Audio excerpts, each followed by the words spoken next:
Maya Angelou is a poet, I guess, a writer, a phenomenal woman of words who has been very revered in the United States for what she's had to offer, I'm sure, elsewhere. She passed away, what, about a year or two ago? Ouch. Yeah. At any rate, in fishing around the internet, I found this little clip from her that I think really speaks to, thank you. You know, in a moment we're going to get a lot of words and a lot of language and a lot of theory. So if you get lost in that, hang on to this, because Si vous perdez, concentrez-vous sur ceci, c'est de ça qu'il s'agit en ce qui me concerne. Donc on va écouter ça, puis on prend quelques commentaires. I am grateful to have been loved, and to be loved now, and to be able to love. Je suis Because that liberates. content Love d'aimer, de liberates. pouvoir aimer, parce que l'amour, ça It libère. doesn't just hold. That's ego. Ce qui nous Love retient, c'est liberates. l'ego, la liberté, l'amour libère, justement. When my son was born, I was 17. J'avais 17 ans, My mother had a huge house, 14-room house. on avait une At maison, 17, et I à went to her and 17 said, ans, I'm leaving. j'ai dit, She asked me, you're leaving my je house? pars, And et she elle had me dit, tu quittes live la in maison, help. I said, yes. Et I j'ai dit, found a job and I've trouvé un got boulot, a room with cooking privileges down the et hall. j'ai And the landlady will be une pleased. chambre avec une cuisine She asked me, commune. you're leaving my house? I said, yes, ma'am. And you're taking the baby? I said, Et tu yes. emmènes le bébé. She said, all right, remember this.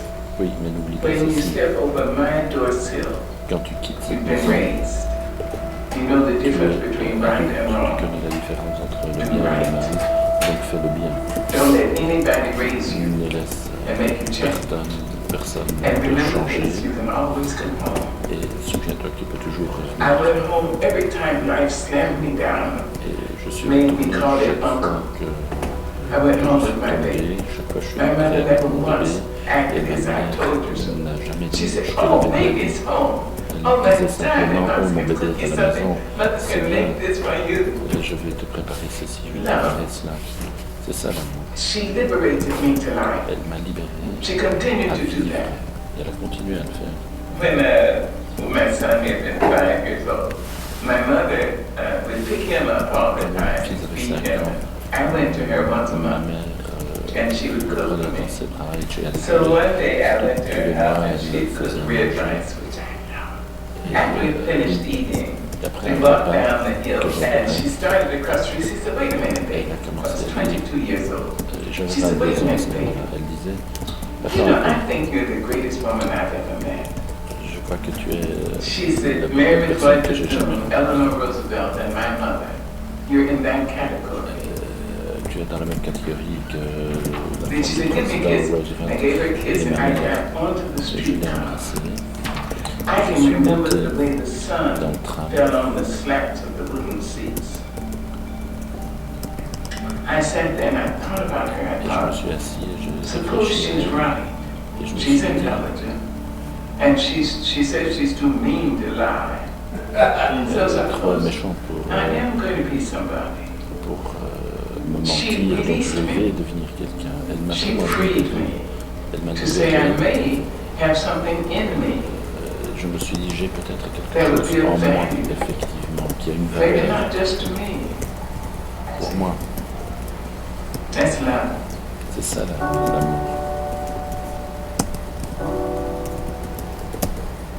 And when she was in her final sickness, I went down to San Quand Francisco. elle est tombée malade, je suis retourné à San And the doctor Francisco. said she had three weeks to Et live. les médecins m'ont dit, I elle a asked her, encore 3 would you semaines à come vivre. to North Carolina?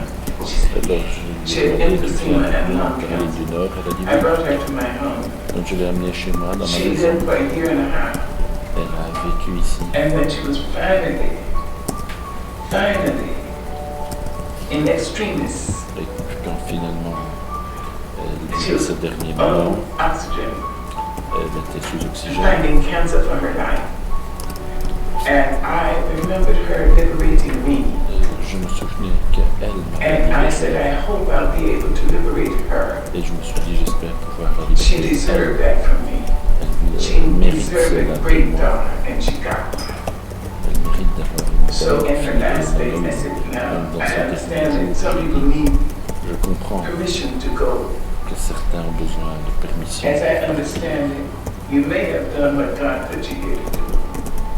You were a great worker, Tu étais You une bonne must have been travailleuse. a great lover, because a lot of men, and Yeah. if I'm not wrong, maybe a couple of women risk their lives to love Parce you. qu'il y a beaucoup d'hommes et You de were femmes this poor qui ont mother of Qui small ont children, but you were qui a étaient great, une grande great mother of young adults. mère.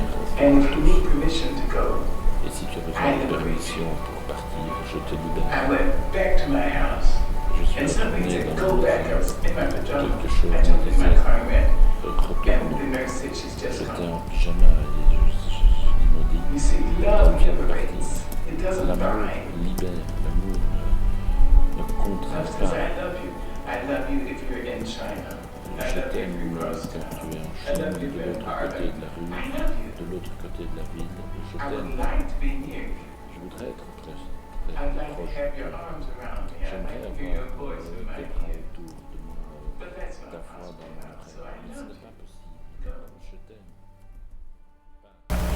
Well, part of the reason I share this is because I think the thread woven throughout all these 3 days, I hope this is the piece that you keep listening to. How well are you loving one another? And if you can believe that you're good enough, which I believe that you are, I think a lot of communities struggle with the sense of not being good enough. Si vous croyez être Not bon smart assez, enough, intelligent enough, we don't on have dit enough. toujours on n'est pas bon assez, on n'est pas intelligent assez. Just accumulated baggage full of Un self-doubt bagage and accumulé de toute self-deprecation leçon, about just not being d'autodépréciation, de ne pas être suffisant. the opposite. I think Moi je crois que c'est le contraire. who you are is more than Moi je crois que who you are vous is more êtes than plus the que charism that you ça. have. And really, Votre I charisme, believe for the crossroads that you're at and what's in front of you, it's Pour ce more a que vous matter avez of en can you face de claim vous, who you are c'est plus important and de choose voir est-ce que whatever is right and good for you. vous pouvez choisir ce qui est bon pour vous. To be who Si you're vous meant to vous be. libérez And let that pour être sort qui of vous êtes unfold censé rather être than- et laisser rather ça than se pulling it out of développer plutôt que some petty d'essayer de plan. le trouver dans un quelconque plan. So, but anyway, if you can hold on to that theme as I present Si the rest of vous this, pouvez I think it will vous help you, concentrer là-dessus, il me maintain semble que and ça va integrate. vous aider à maintenir le cap. So here we go, a lot of stuff. You will get the handout on this, but I Vous decided to use recevez this un one. document And I là-dessus, gave it mais to je you me suis dit ahead que of je time, n'allais so pas you vous le stay donner with me. à l'avance pour So que if you vous want to take soyez a little obligé de time, m'écouter. you'll be getting these slides. Donc vous allez recevoir ces liens. So for me, the theme for this whole thing is that love Donc ça liberates. c'est le sujet pour moi, l'amour So libère. let's look at the crisis, the so-called crisis in religious life. Donc voyons un What peu I'd la like to crise say about dans this la this vie morning religieuse, is, ce que j'ai I'm à not dire the ce only graph I'm matin. going to show. Ceci, c'est le seul Numbers I'm graphique going que to je vais vous montrer. show. Tout le monde l'a déjà Okay, vu, we tout le know monde there le are connaît.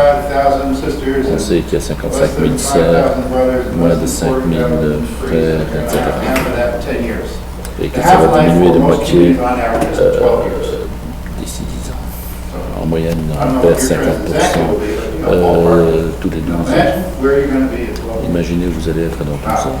that's pretty scary. Okay, but that's enough about numbers. Mais bon, We can do statistics all day long. But I think is underneath the numbers. ce I que don't cache really ces think the chiffres, crossroads is about numbers. I think that raised. parce qu'à la croisée des chemins, c'est pas une question de chiffres, I think it's more about these things. c'est plus tout ceci. Communities are in crisis. Les communautés Not sont every en community, crise, but particularly the pas global toutes les north, communautés, western world, United mais States, surtout Europe. l'Europe et les have quite a États-Unis. bit of crisis on their hands. And On the est three en top crise. crises, Les trois that they principales have, crises partly auxquelles ils because sont of their confrontés, demographics. notamment pour les You know what the raisons first one is? démographiques. The number one crisis? Vous savez quelle est la Across principale communities. crise Huh? à travers les communautés? But what might be the most common crises you hear? Quelle est la across crise communities? dont vous entendez parler partout dans les communautés américaines? Enough money, that's the second one. Pas assez d'argent, c'est le numéro 2. But age is part of the demographic. L'âge, ça fait It's partie du côté démographique. leadership, C'est le leadership. a crisis in leadership. Il y a une crise de There's dirigeants. not enough people Il n'y a pas assez de gens to do leadership. pour Okay, être you may have enough leader. people. Alors il y a You peut-être can have suffisamment another de election. gens, il peut y avoir des The élections, question is, who's willing? Mais qui est prêt? And if you got that pool,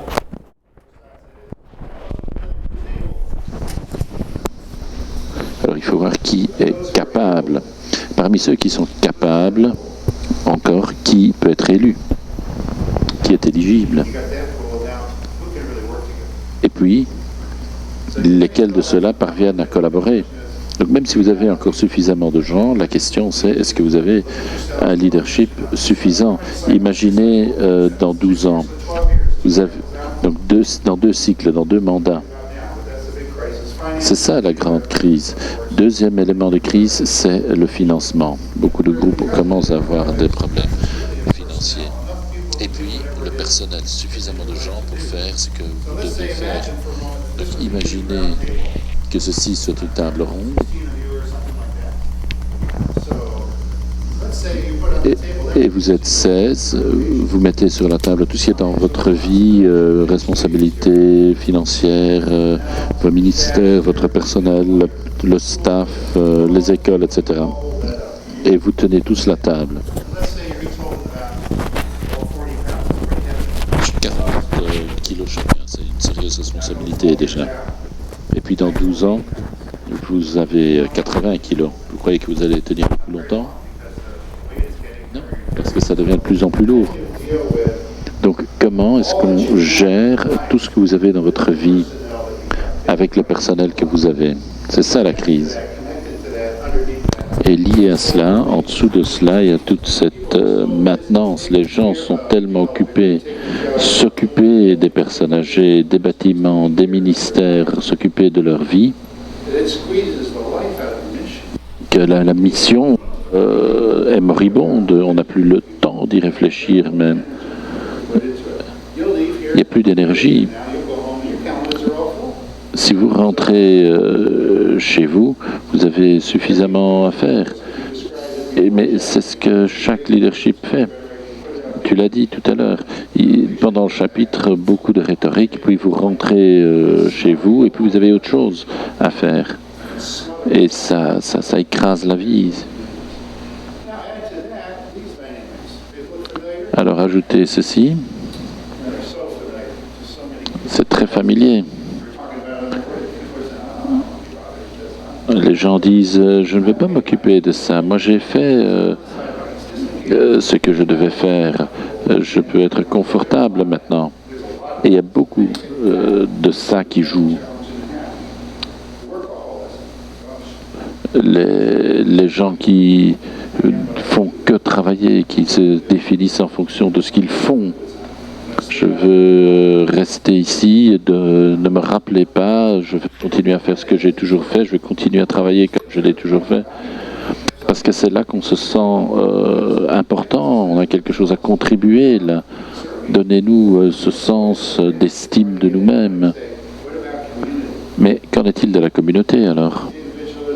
Individualisme, consumérisme, conflits non résolus. Est-ce que ça existe dans votre congrégation, j'imagine, hein? Donc, la crise, c'est pas les nombres de gens. Si vous êtes 50 de plus, vous aurez toujours ces mêmes problèmes. C'est la survie, le sens d'identité, d'intégrité, de pertinence. On vient encore de le voir. Quelle est l'âme de ce que vous êtes en tant que congrégation? Quel est son état? Comment est-ce que ça vit? Comment est-ce que c'est dans la lignée du monde autour de vous? Donc, pour moi, la crise n'a pas grand-chose à voir avec les chiffres. C'est toute cette cascade en dessous. Si vous êtes 5 de plus, 20 de plus, 50 de plus, vous êtes toujours dans ce même schéma. C'est pas non plus une crise de vocation. Les gens prient pour des vocations depuis des années, mais ce n'est pas ça le problème. La moyenne de nouvelles vocations aux États-Unis est de combien?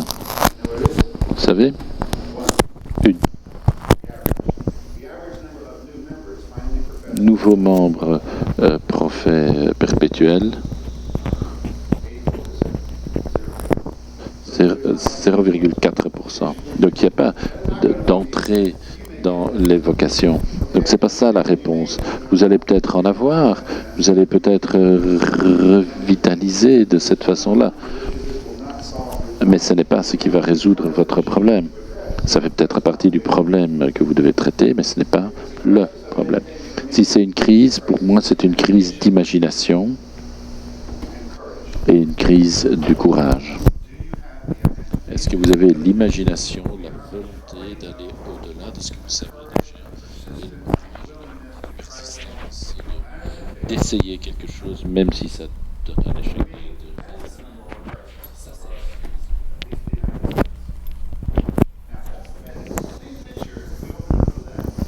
Maintenant, à long terme, la vie religieuse n'est pas moribonde, elle est en transformation. Parce qu'on me dit parfois, pourquoi tu travailles avec des communautés religieuses, est-ce qu'elles ne sont pas moribondes? Bon. Alors j'y ai réfléchi pendant un certain temps, mais la vie religieuse évolue. Donc, si Schneider a raison et d'autres, tous ces sociologues ont raison, nous sommes simplement dans une nouvelle période de transition de la vie religieuse qui va vers quelque chose de nouveau. Et maintenant, la question, c'est est-ce que vous allez en faire partie ou non? Vous en faites partie parce que, littéralement, vous êtes dans ce mouvement. François demande aux gens de s'engager. On a besoin de vous, pas pour la vie religieuse simplement, mais pour le monde, pour l'appel d'interdépendance, pour aider à la croissance globale. Pour moi, le ministère pascal, c'est la base même de notre croyance. Ben, c'est comme ça. Vous y êtes.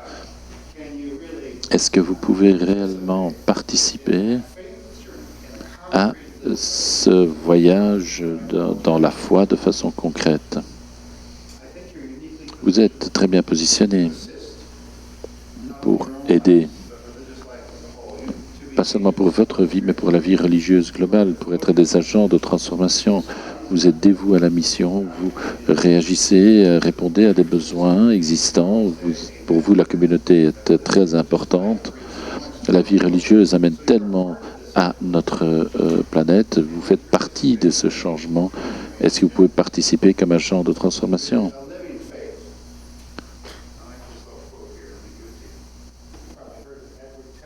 Edward Teller, si je peux le citer, quand on aboutit à la fin de toute vie, il est temps de rentrer dans l'inconnu. La foi, c'est de savoir qu'une chose va arriver, une de deux possibilités. Soit vous allez recevoir quelque chose de solide pour vous appuyer, soit on va vous apprendre à voler. C'est l'un ou l'autre. Mais donc, vous êtes dans une position unique grâce à votre foi. Je ne sais pas si votre foi est suffisamment grande pour sauter, mais je crois que l'élément foi est critique, est essentiel.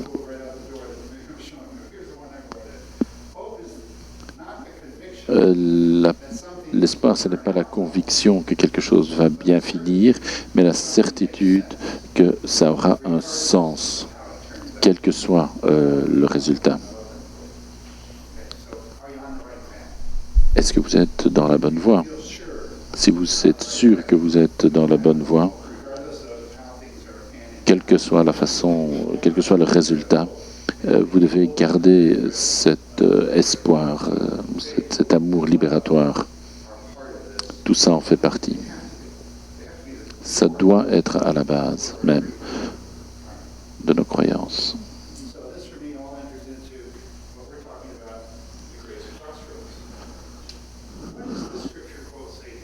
Qu'est-ce que cette citation vous dit? Vous l'avez déjà vue des centaines de fois. Hein?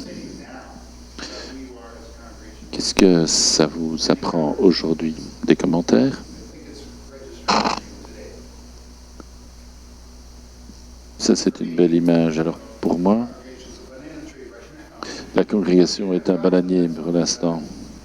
Si il faut que quelque chose meure pour qu'il y ait de la nouvelle vie, vous devez aller laisser partir beaucoup de choses. Quoi exactement je ne sais pas, mais je sais que pour chaque communauté, il y a beaucoup de choses qu'elle doit laisser partir. Que ce soit d'anciens modèles, d'anciens schémas, d'anciennes façons d'agir, de se comporter, d'anciennes institutions, quoi que ce soit, il faut laisser partir beaucoup de choses pour que la nouvelle vie ait une chance. Alors, quelques phrases.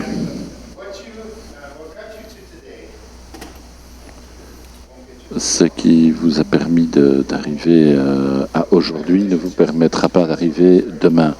Donc vous avez du succès, vous avez beaucoup d'apostolats, de ministères qui ont eu du succès, vous avez des écoles qui ont du succès, vous avez donné beaucoup de choses aux gens, mais ce que vous avez fait hier ne vous aidera pas aujourd'hui pour avancer vers demain. Donc vous ne pouvez pas vous fier au passé. Il vous faut du nouveau vin. Si vous mettez du nouveau vin dans les anciennes cruches, ça va pas servir à grand chose. Donc vous devez changer votre paradigme, votre façon de penser, qui vous êtes. Une autre phrase, un tournant n'est pas la fin de la route, sauf si vous ratez votre tournant. C'est Helen Keller qui a dit ça. Helen Keller, qui était aveugle et sourde à la naissance, et qui est un miracle en termes de ce qu'elle a accompli dans sa propre vie. Mais donc, un tournant dans la route n'est pas la fin de la route, sauf si vous ratez votre tournant. C'est tout à fait évident. S'il pleut la nuit, il y a un tournant dans la route, qu'est-ce que vous devez faire pour ne pas le rater? Mais il faut réduire votre vitesse, il faut ralentir, il faut regarder les plaques de signalisation, allumer vos phares. Donc songez à cela. Un tournant n'est pas la fin de la route, sauf si vous le ratez. Terry Traxler est le père du test de quotient intellectuel le plus utilisé au monde, et son idée c'est il faut s'adapter ou mourir pour agir de façon efficace vis-à-vis de votre environnement. Il faut s'adapter à son environnement. Sinon, vous allez certainement mourir. Et vous êtes récemment allé dans un magasin Borders. Ce serait difficile parce qu'ils ont fait faillite. Même certains animaux sont éteints maintenant. Donc, adaptez-vous ou mourrez.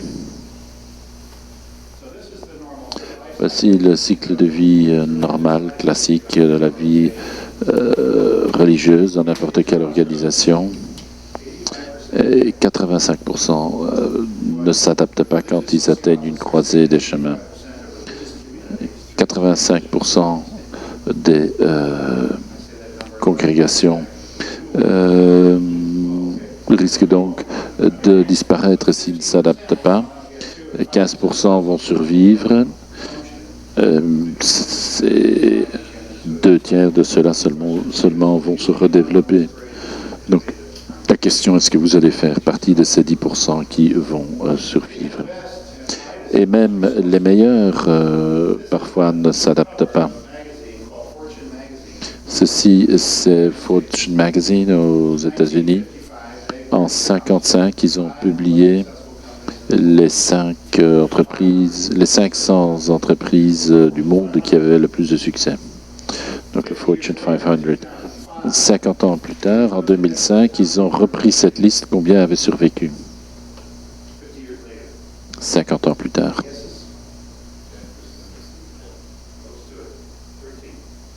13%.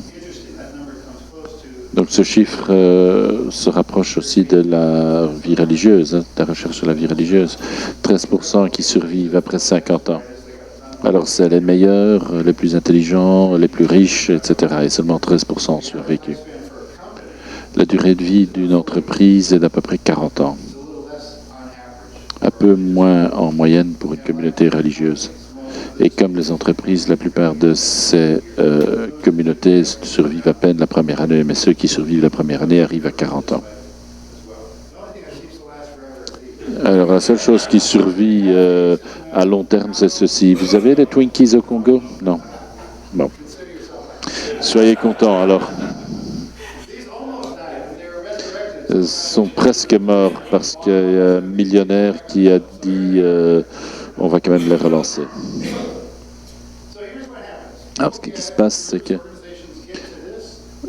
les gens arrivent ici dans leur cycle de vie où ils sont en recul. Qu'est-ce qu'on fait?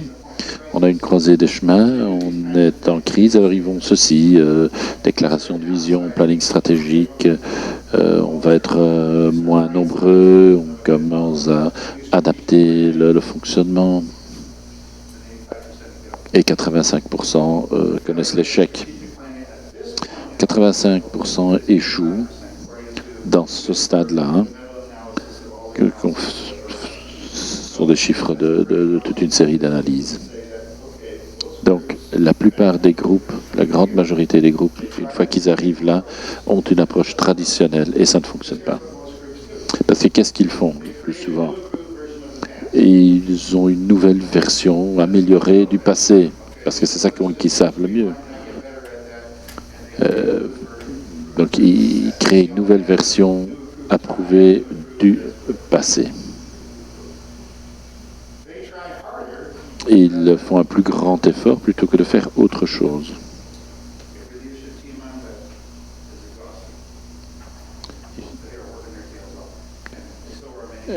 Beaucoup de congrégations essayent, font tout ce qu'ils peuvent, travaillent jour et nuit pour continuer, mais devraient plutôt faire quelque chose de différent. Alors évidemment, ils ont peur, donc ils essayent de continuer dans ce qu'ils connaissent plutôt que d'être innovateurs. Et ironiquement, malheureusement, comme la plupart des groupes le font, c'est ce qu'il y a de moins sûr à faire. C'est là que vous avez le plus grand risque qu'il vous arrive quelque chose. Des petits pas pour changer plutôt que de changer fondamentalement, se concentre sur des éléments externes plutôt qu'internes. Qui vous êtes, comment vous êtes, etc.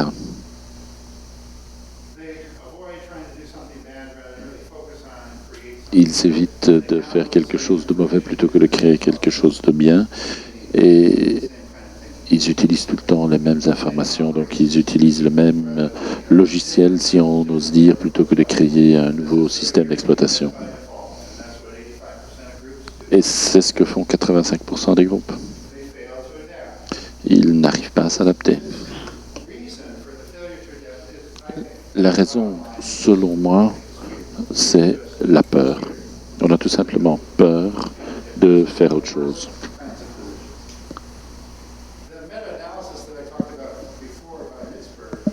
La méta-analyse de Mitzberg qui parle de ces 80% de taux d'échec a aussi un côté positif, c'est qu'on sait pourquoi c'est un échec. Et à ce moment-là, on peut réagir. Les principales raisons sont celles-ci. On essaie d'éviter tout conflit. Combien d'entre vous s'attaquent vraiment au réel conflit dans vos communautés, dans vos chapitres, etc. Ensuite, ne pas vouloir prendre de risques, aller au-delà, avoir le courage d'essayer quelque chose de nouveau. On glorifie le passé, le bon vieux temps. On n'essaye pas de constituer un partenaire entre vous et avec d'autres congrégations, s'ouvrir aux autres. La peur de l'ambiguïté.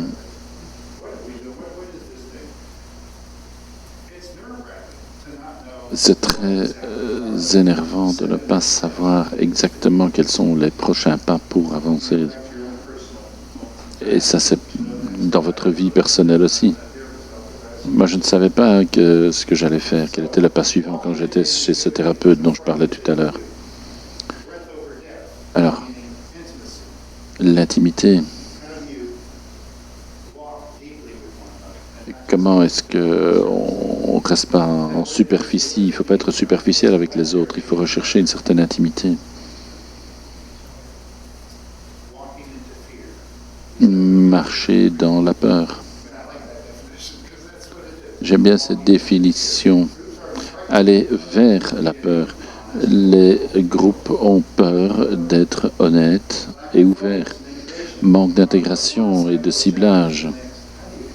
Comment connecter tout ce qu'on dit, comment intégrer ce qu'on dit ici au niveau suivant. Mais bon, je voulais qu'on se concentre sur les deux premiers. Éviter les conflits. Parker Palmer est un auteur américain qui a fait de l'excellent travail. Let Your Life Speak, Laissez parler votre vie est un de mes livres favoris. Il vient d'écrire un livre sur la démocratie et il parle du gouffre tragique qui est que les groupes ont peur des autres. L'autre différent, vous savez qui c'est?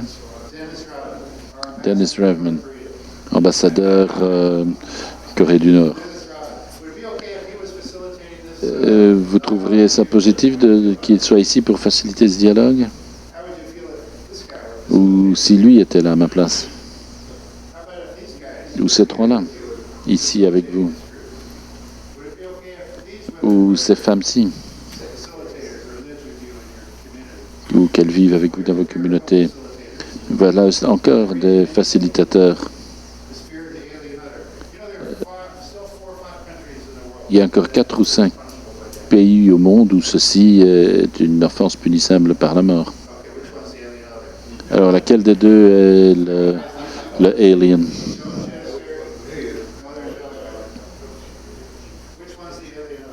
Et ici? Ne le dites même pas.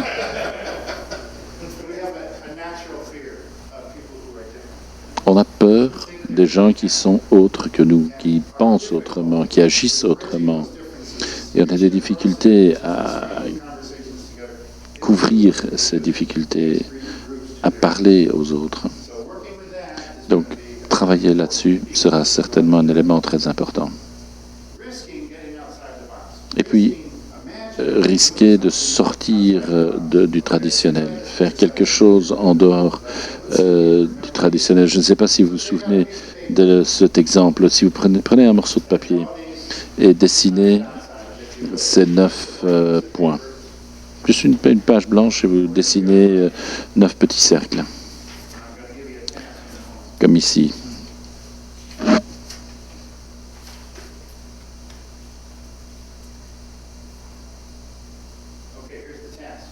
Alors, vous allez tout à l'heure déposer votre stylo sur un des 9 cercles et vous allez les connecter, les 9 cercles, avec 4 lignes droites, mais sans jamais enlever du papier votre stylo.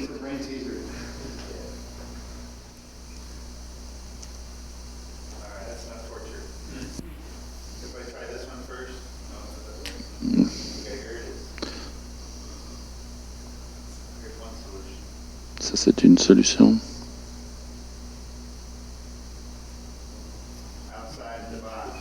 Il faut sortir loin du traditionnel. On est tellement ciblé sur une façon de faire que ça devient très difficile. Et c'est ça qui est difficile aussi pour les communautés religieuses. Est-ce que vous savez sortir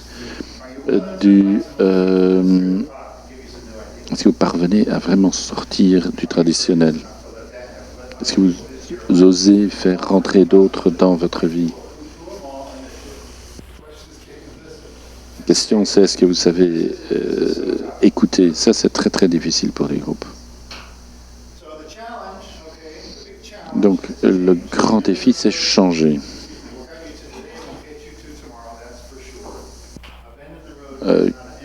Ce que vous a amené à aujourd'hui ne va pas nécessairement vous amener à demain. Il faut s'adapter où vous allez mourir, et un tournant dans la route n'est pas la fin de la route, sauf si vous ratez le tournant. La réelle invitation, en ce qui me concerne, c'est la transformation. Vous savez que vous devez changer. Pourquoi est-ce que Dieu vous invite à ceci? Si c'est un défi à changer, quel est l'élément plus profond? Quelle est la différence entre changer et transformer? Changement, c'est externe. Vous allez changer un ministère où vous vivez, avoir de nouveaux arrangements dans votre vie. Et ça peut être une invitation à transformer. Ça évoque peut-être quelque chose, mais une transformation, c'est la partie interne. Donc, vous allez peut-être changer, vivre dans une nouvelle communauté locale, mais vous emmenez vos propres schémas. Où qu'on aille, on emmène ce qu'on connaissait. Paul a eu un problème au cœur. Est-ce que c'est un événement et puis vous continuez comme si de rien n'était comme avant, ou bien est-ce que ça change quelque chose dans votre façon d'être? Quel est le pourcentage de gens qui n'arrivent jamais à s'en tenir à un régime? 90%. Ce n'est que quand vous arrivez ici, un nouveau style de vie, une nouvelle façon de vivre, que ce régime devient efficace. Parce que ce n'est plus un régime, c'est une façon de vivre. Notre façon de le voir, c'est le changement incrémental. C'est ce que la plupart des groupes font chapitre après chapitre.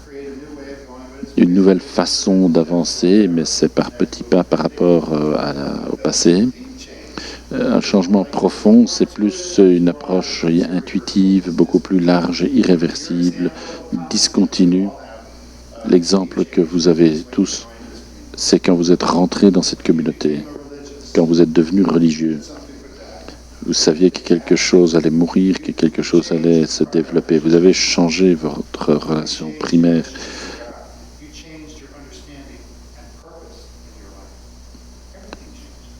Tout change.